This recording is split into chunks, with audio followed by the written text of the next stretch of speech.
하나님의 말씀 욥기 40장 1절부터 24절 마지막 절까지 저와 여러분이 한 절씩 교독하겠습니다. 욥기 40장 1절부터 24절까지 말씀입니다. 여호와께서 또 욥에게 일러 말씀하시되 트집 잡는 자가 전능자와 다투겠느냐? 하나님을 탓하는 자는 대답할지니라. 욥이 여호와께 대답하여 이르되 보소서, 나는 비천하오니 무엇이라 주께 대답하리이까? 손으로 내 입을 가릴 뿐이로소이다. 내가 한번 말하여 사온즉 다시는 더 대답하지 아니하겠나이다. 그때 여호와께서 폭풍우 가운데에서 욥에게 일러 말씀하시되 너는 대장부처럼 허리를 묶고 내가 네게 묶였으니 내게 대답할지니라. 네가 내 공의를 부인하려느냐? 내 의를 세우려고 나를 악하다 하겠느냐? 내가 하나님처럼 능력이 있느냐? 하나님처럼 천둥소리를 내겠느냐? 너는 위엄과 존귀로 단장하며 영광과 영화를 입을지니라. 너의 넘치는 노를 비우고 교만한 자를 발견하여 모두 낮추되 모든 교만한 자를 발견하여 낮아지게 하며 악인을 그들의 처소에서 짓밟을지니라. 그들을 함께 진토에 묻고 그들의 얼굴을 싸서 은밀한 곳에 둘지니라. 그리하면 내 오른손이 너를 구원할 수 있다고 내가 인정하리라. 이제 소같이 풀을 먹는 베못을 볼지어다. 내가 너를 지은 것 같이 그것도 지었느니라. 그것의 힘은 허리에 있고 그 뚝심은 배의 힘줄에 있고 그것이 꼬리치는 것은 백향목이 흔들리는 것 같고 그 넓적다리 힘줄은 서로 얽혀 있으며 그 뼈는 녹광 같고 그 뼈대는 쇠 막대기 같으니 그것은 하나님이 만드신 것 중에 어뜸이라. 그것을 지으시니가 자기의 칼을 가져오기를 바라노라. 모든 들짐승들이 뛰노는 산은 그것을 위하여 먹이를 내느니라. 그것이 연잎 아래에나 갈대 그늘에서나 늪 속에 엎드리니 강물이 소용돌이 칠지라도 그것이 놀라지 않고 요단 강물이 쏟아져 그 입으로 들어가도 태연하니 그것이 눈을 뜨고 있을 때 누가 능히 잡을 수 있겠으며 갈고리로 그것의 코를 꿰 수 있겠느냐? 아멘. 어린아이들이 제일 싫어하는 것이 이 주사를 맞는 겁니다. 처음에는 얼떨결에 따라가서 한번 맞습니다만은 그게 얼마나 아프고 힘든 건지 알고 나면 그 다음부터는 안 맞으려고 막 발버둥을 칩니다. 그러면 이제 어쩔 수 없이 엄마가 발버둥 치는 애가 주사 맞기 좋도록 꽉 붙잡아주고 간호사가 주사를 놓게 됩니다. 아이는 주사를 놓는 그 간호사도 밉지만 자기를 안 도와주고 자기가 미워하는 간호사를 도와주는 엄마를 이해할 수 없습니다. 그래서 막 엄마 미워를 연발하게 되죠. 나중에 이 아이가 왜 이 주사를 맞아야 하는지 깨닫는 데까지는 아마 꽤 많은 시간이 걸릴 겁니다. 욥기를 읽다 보면 욥의 심정이 이런 것 같습니다.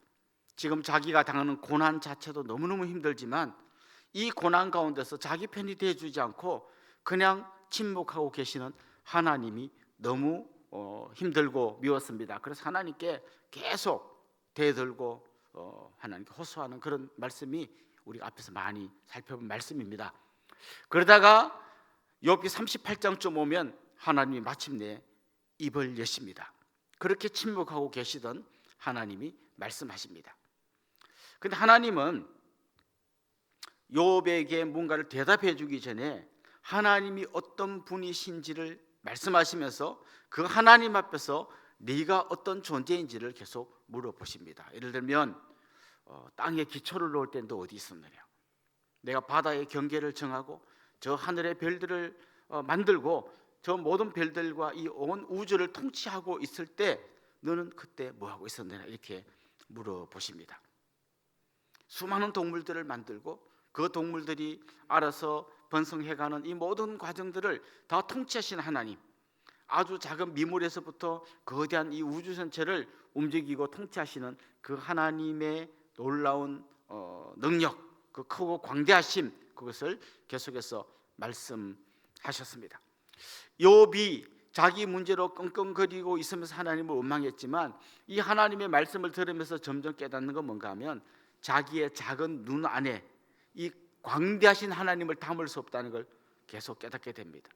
나의 그 좁은 생각의 틀 안에 하나님이라고 하는 이 어마어마한 우주의 통치자를 우겨 넣을 수 없다는 걸 그가 깨닫게 됩니다. 그래서 오늘 본문에 보면 마침내 욥이 그 하나님의 말씀을 들은 다음에 대답을 합니다. 여러분 뭐라고 대답합니까? 4절 한번 보실까요? 같이 한번 읽어봅시다. 보소서, 나는 비천하오니 무엇이라 주께 대답하리이까? 손으로 내 입을 가릴 뿐이로소이다. 그렇게 하나님의 대답을 듣고 싶어 했던 욥이 하나님의 대답을 들은 다음에 한 말이 이겁니다. 내가 무슨 말을 할 수 있겠습니까? 그리고 손으로 내 입을 가릴 뿐입니다. 더 내가 할 말이 없습니다. 그냥 그 광대하시고 크신 하나님 앞에 그는 압도당하고 있습니다. 하나님이 이렇게 이야기하십니다. 그렇다면 욥, 너 계속 그렇게 하지 말고 허리띠를 묶고 대장부처럼 똑바로 서서 한번 대답해봐라. 그러면서 또 말씀하십니다. 하나님의 위엄과 존귀로 단장하고 하나님의 영광과 영화를 옷 입은 후에 네가 세상을 정의롭게 한번 다스려봐라. 우리 마치 이런 거 같죠? 이렇게 축구 선수들 보고 저렇게밖에 못하는데 야 네가 와서 네가 한번 뛰어봐 라고 말하는 것처럼 하나님 지금 그렇게 말씀하시는 겁니다. 그 하나님의 엄청난 영광과 영화를 옷 입고 네가 직접 한번 세상을 정의롭게 네가 그렇게 외치던 네가 말하는 대로 한번 해봐. 사실 욥이 더 이상 할 말이 없는 것이죠. 그러면서 오늘 본문 후반부부터 이제 내일 본문에 이르기까지 굉장히 또 어려운 말씀을 하나 하시는데요. 두 생물을 이야기합니다. 오늘 본문에 보면 베헤못이라는 동물에 대해서 이야기하고 내일 본문에 보면 리워야단이라고 하는 동물에 대해서 이야기합니다. 하나님이 욥 너를 만드는 것처럼 베헤못이라는 동물을 만들었다라고 이야기합니다. 그런데 이 베헤못은 어마어마한 동물입니다. 한마디로 말하면 소처럼 풀을 먹는 초식 동물인데 그가 꼬리를 한번 치면 마치 막 백향목 큰 나무가 흔들리는 것 같은 그런 아주 엄청난 그런 힘을 가진 어떤 동물을 이야기합니다. 그 뼈대, 뼈 이런 게 막 쇠 같고 놋 같고 막 엄청난 그런 동물이 등장합니다.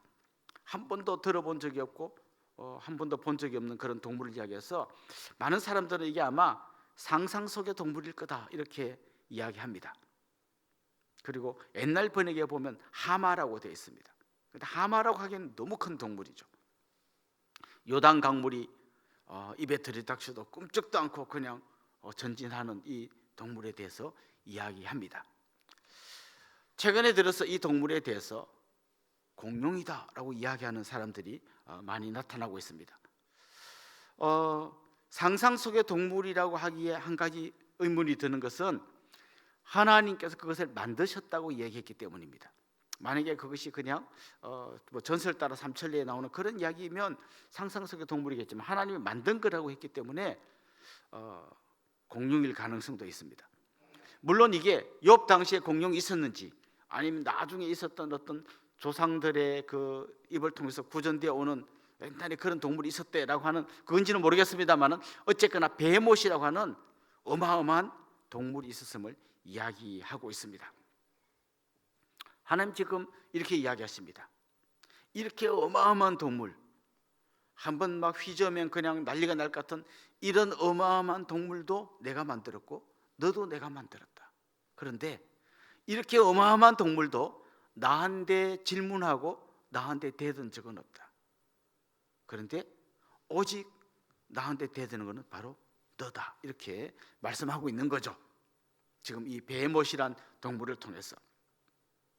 그런데 하나님은 이 질문하는 욥에 대해서 네가 우주의 먼지 같은 네가 뭐라고 이 우주의 통치자인 나한테 덤비냐고 그를 벌하거나 막 엄청나게 심판하는 게 아니라 그 우주의 주인이신 그분이 우주의 먼지 같은 욥과 대화를 하고 계시는 겁니다. 여러분 뭐하러 하나님이 이 욥을 설득해야 되고 설명해 줘야 합니까? 그냥 먼지 같은 욥을 휙 불어버려도 하나님께 대드는 욥을 그냥 콱 눌러버리고 휙 불어버려도 누가 뭐라고 하겠습니까? 근데 하나님은 이 욥에게 대답하고 계십니다. 그리고 그의 눈을 점점 열어주고 계십니다. 사실 욥기 전체는 이 욥이라고 하는 정말 연약한 한 인간과 광대하신 하나님 사이에서 계속해서 뭔가를 이야기를 하고 침묵하고 계신 하나님이 마침내 대답하는 이 길고 한편으로는 좀 지루한 것처럼 보이는 이 이야기를 하나님이 없애지 않고 다 그 무슨 쓰잘데기 없는 소리를 하냐라고 지우지 않고 이걸 다 성령 속에 넣으셔서 우리로 하여금 읽게 하십니다. 욥은 인과응보라고 하는 그 교리하고 현실 사이에 뭔가 맞지 않는 이 간격을 메우기 위해서 질문하고 몸부림치고 친구들과 대화하고 끊임없이 몸부림치는 이야기를 하고 있습니다. 자기의 좁은 생각 안에 들어오지 않는 하나님을 우겨 넣어 보려고 몸부림치고 있습니다. 하나님은 그 건방진 질문자를 벌하지 않고 대신 그의 눈을 조금씩 열어주고 계십니다. 결국 내 좁은 생각의 틀 안에 하나님이 들어올 수 없기 때문에 내 생각의 틀을 계속해서 넓혀가며 하나님을 바라보는 수밖에 없는 겁니다. 지금 하나님이 욥과 그런 작업을 하고 계십니다. 하나님은 우리가 로봇처럼 아무 생각 없이 그냥 무조건 순종하는 그런 존재로 만든 것이 아니라 끊임없이 질문하고 끊임없이 하나님의 대답에 귀 기울이는 존재로 만드셨습니다. 베헤못이라고 하는 어마어마한 동물이 나오지만 그 동물도 할 수 없는 걸 욥이 하고 있습니다. 그 엄청난 동물도 그냥 하나님의 질서에 순응하기만 하지만 욥으로 대표되는 인간들은 끊임없이 하나님 앞에 질문하고 하나님이 거기에 대답하고 있습니다. 사실 이 욥기가 우리에게 알려주는 어마어마한 진리 중에 하나가 바로 이겁니다. 하나님은 우주의 통치자이시만 우주의 먼지 같은 우리와 대화하고 계시다는 겁니다. 우리의 이야기에 귀를 기울이고 계시고 이해되지 않아서 대드는 그 한 인간에게 하나님이 조곤조곤 대답하고 계십니다. 근데 하나님이 대답하는 그 내용의 핵심을 보면 너의 좁은 생각에 담을 수 있는 그런 작은 존재가 아니라는, 하나님이 그런 분이 아니라는 것을 말씀하십니다. 대신에 필요한 건 뭔가 하면 끊임없이 내 눈이 열려져서 크고 광대하신 하나님을 보아야 한다라는 것을 말씀하고 있는 것입니다. 욥은 이 지리한 과정, 고난 속에서 하나님께 질문하고 대답을 기다리고 또 마침내 대답을 듣는 이 긴 과정을 통해서 놀랍게 믿음이 한번 점프하는 그런 장면을 우리가 보고 있습니다. 우리 삶에 이해되지 않는 수많은 일들이 일어날 때 하나님께 나아가야 합니다. 한 가지 우리가 욥의 모습에서 배워야 할 점은 뭔가 하면 그 힘들고 어려운 고통 속에서 하나님을 떠나지 않고 하나님 앞에서 계속 질문했다는 거예요. 하나님 앞에서 계속 질문하다 보면 하나님은 여러 방법으로 대답하십니다. 때로는 성경에 보면 때로는 꿈을 통해서 선지자를 통해서 여러 방법으로 하나님이 대답하십니다. 그리고 마침내 하나님의 대답의 완결편, 하이라이트는 예수 그리스도를 우리에게 보내주신 것입니다. 이 마지막 날에 아들을 통하여 하나님은 내가 너희들을 얼마나 사랑하고 언제까지 너희와 함께 하실 것인지를 아들을 통해서 보여주셨습니다. 수없는 질문 속에서 여러분의 믿음의 눈이 더 열려지기를 소망합니다. 수없는 하나님과의 대화 속에서 여러분의 믿음이 더욱더 점프해서 올라갈 수 있기를 간절히 소망합니다. 결국 우리는 하나님과의 대화를 통해서 하나님은 내가 생각한 것보다 더 크신 분이다, 그리고 나는 내가 생각한 것보다 훨씬 더 작은 존재이다 라는 것을 발견하게 되는 겁니다. 그리고 이 폭이 커지면 커질수록 우리는 하나님의 큰 은혜를 경험하게 되는 것입니다. 오늘도 그 하나님 앞에 마음을 털어놓고 내 속에 있는 모든 질문들, 또 내 속에 있는 모든 안타까운 마음들을 하나님 앞에 호소하면서 그 하나님과 같이 대화하는 그런 귀한 여러분들이 될 수 있기를 주님의 이름으로 축원합니다. 기도드리겠습니다.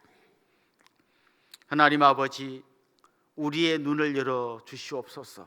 내 좁은 생각의 틀로 모든 것을 판단하고 심지어 하나님께도 대들던 우리의 무능함과 무지함을 용서하여 주옵소서. 우리의 눈이 열려져 하나님을 보게 하시고 그 크고 광대하신 하나님이 우리 곁에 다가오셔서 말씀하시는 것을 듣게 하여 주시옵소서. 예수님의 이름으로 기도하옵나이다. 아멘.